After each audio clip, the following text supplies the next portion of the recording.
يا رسول سلام عليك يا حبيب سلام عليك صلوات الله عليك يا حبيب سلام عليك وجب الشكر علينا munaasabadan oo isugu jirtay xuska dhalashada nabigeena Maxamed naxariis iyo nabadgelyo korkiisa ahaatee iyo furitaanka sanad dugsiyeedka iskuulka hoose dhexe iyo sare Gurmad ayay magaalada Dhuusamareeb uga qayb galeen madax sare oo ka tirsan dowlad goboleedka Galmudug sida agaasimaha waxbarashada Dhuusamareeb Maxamuud Axmed Cali xubno ka tirsan maamulka dowladda hoose culimo waalidiin arday iyo qaybaha kala duwan ee bulshada Dhuusamareeb عليك سلام يا رسول الله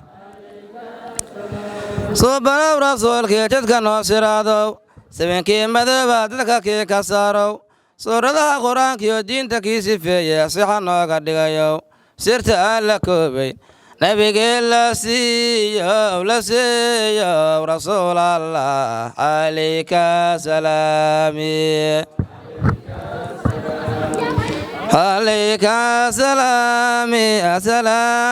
يا رسول الله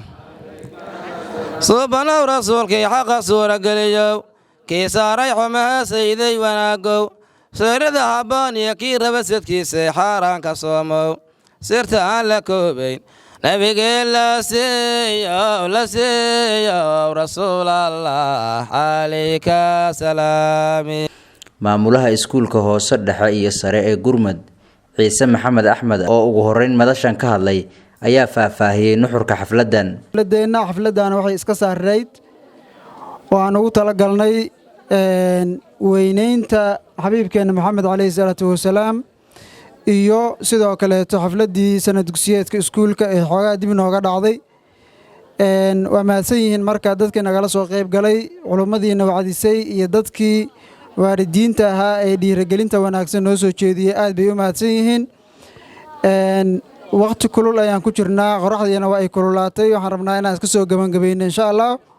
wixii dardaarana oo ardada aan rabnay inaan la dardaarano waalidiintii iyo culimadii ayaa la dardaarantay annaguna ayaga ayaan ku raacsanahay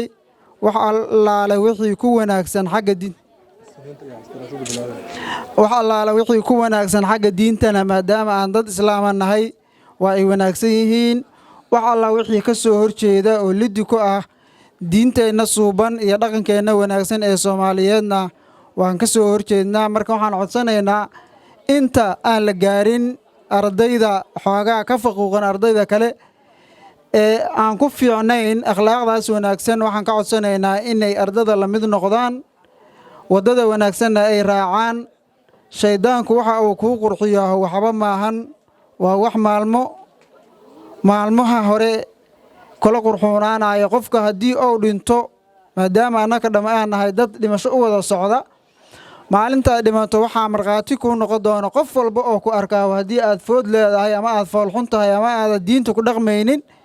qof walba oo ku arko kii ku aqoon jiray midka aan ku aqoonba marqaati wuxuu ku kacaa inaad ahayn qof xun inaad ahayn qof wanaagsan marka intii marqaati bini'aadamku banaanka jooga oo marqaati xun oo noo noqon lahaa wadada xun oo marqaati noogu noqon lahaa waxa wanaagsan maadaama dhimasho iska dhowdahay qof walbana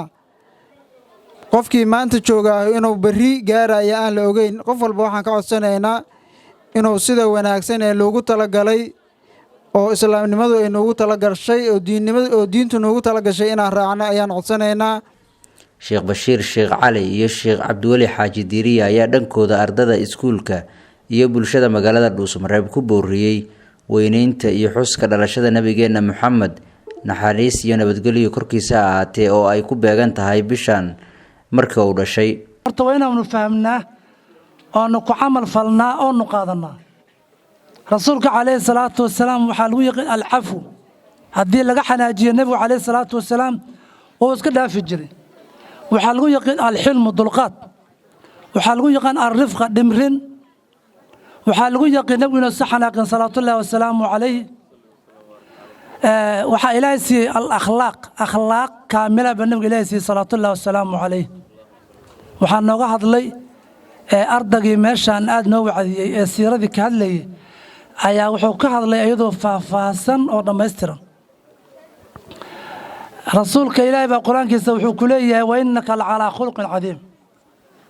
khuluq weyn baa ku anaacayaad ahaatay ayaa ilaahay subxaanahu wa tacaala annagana waxaan ka rabaa khuluqdiisa inaan yeelanno dhaqankiisa inaan yeelanno kaliya waxaan adkaynayaa dhaqanka reer galbeedka facebookyada iyo dhammaan hadda waayaan soo caanbaxeen hadda gudoomiyaha waxbarashada oo yidhi qofkii madaxiisa aan madaxa muslimiinta aan u ekaysiin liiskiisa waa la tira haddaan maqlayn soo maahan rag badan hadda meesha fadhiya madaxooda aad moodo madaxa muslimiinta aysan u ekeen ومع ذلك أنا وابلا يبان وحلا يا ورمض إلى كو أبوري أو إلى كو قرحي أو قروح بدنه سيدة تنوح اللي جل يا محيطة نقن كاس واقرق البيت وقارو كون كانوا دم رسولك أسر صلى الله عليه وسلم إلهينا عدنا للمسنه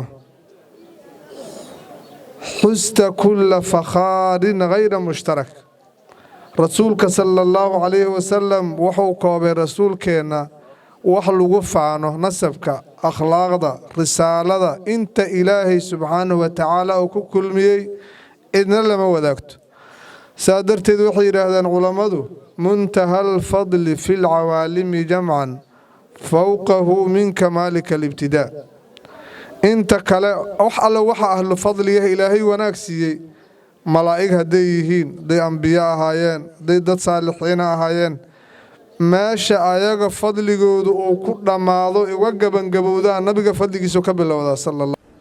sidoo kale macallin qasiir oo ku hadlayay afka waalidiinta iskuulka gurmada ee magaalada Dhuusamareeb ayaa u mahad celiyay cid kasta oo gacan ka geysatay qabanqaabada iyo qabashada xafladan lagu xusayo xabiibkeena Maxamed naxariis iyo nabadgelyo korkiisa Allah yeelay waalidiinta ku hada afkooda annaga waalidiinta iskoolkan ah waxaanu hambalyeynaa qof walba oo noo soo gurmaday noo soo hiiliyay xafladeena aad u soo taageeray qalbisan iyo qowlsan noola yimid ayaana u taageeraynaa haday ahaayeen culimada haday ahaayeen mas'uuliyiinta haday ahaayeen martida kale waxaan leenahay soo dhawaada iskoolka waa iskoolkiini markastana hana noogu sameynina bilka bil waxa waaye mawlidka mawlid maya waxaan rabnaa toddobaadkiiba hal ina noo imaataan halkaas mar soo dhoobanina qofba maalin qaato in subax kasta halka qof yimaada la rabo qof waalida waxa malana sanadku waa 355 maalmood waaye hijriga milaadiguna 365 maalmood waaye marbu maalin dheeraad ah oo 366 noqda waxaan leeyahay marka maalin kasta waa in halkaas waalid taagan yahay uu ka qayb qaato intaan hagaajinteen intaan baad dhasheen intaan baad soo dirsateen intaas waatan agaasimaha waxbarashada magaalada Dhuusamareeb Maxamuud Axmed Cali iyo Shariif Maxamed Geedi oo ah madaxa tayadhowrka dawladda hoose ee Dhuusamareeb oo gunaanadkii madashan ka hadlay ayaa ardada u jeediyay khudbado iskugu jira dardaaran iyo inay ilaaliyaan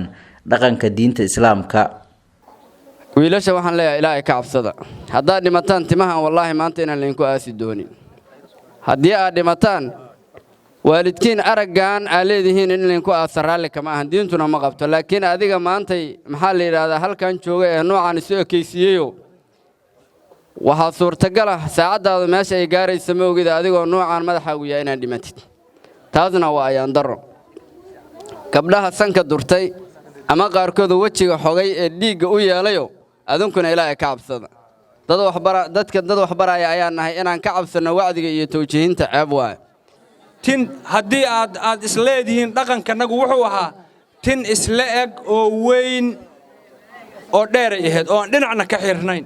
dhaqanku sidaas weey waa qofkii xoogaa raba inuu tinta deysto sidaas uu deysan kara laakiin meeshaas waliba tixyaraan ku soo qaadanayaa wuxuu yiri mid banooniga laado banaanada ay ka arkeen oo madaxiisa beleeyo baalihii iska xiiray dhaqankii lagu beeg in bushkuleeti la qaato surweel aad bir u moodo berida ka dhacayo madax buufa la taago madax buufa la taagaa barasho noo noqon maysee ragow yaan la beloomin oo dhaqankii laga boodi waxa dhaqankaas inaan la dagaalanaan rabnaa iskuulka hoose dhexe iyo sare ee gurmada ee magaalada Dhuusamareeb ayaa ka mid ah iskuulada qadiimiga ee ku yaal magaaladan iyadoona ay ka aflaxeen kumanaan arday ah oo bulshada dhexdeeda magac iyo masab ku leh waxaana ugu dambeyn waxaana sidoo kale inta xafladan ay socotay abaalmarino la guddoonsiiyey ardada kaalmaha sarsare ka galay tartamadii uu qabtay iskuulkan Gurmad.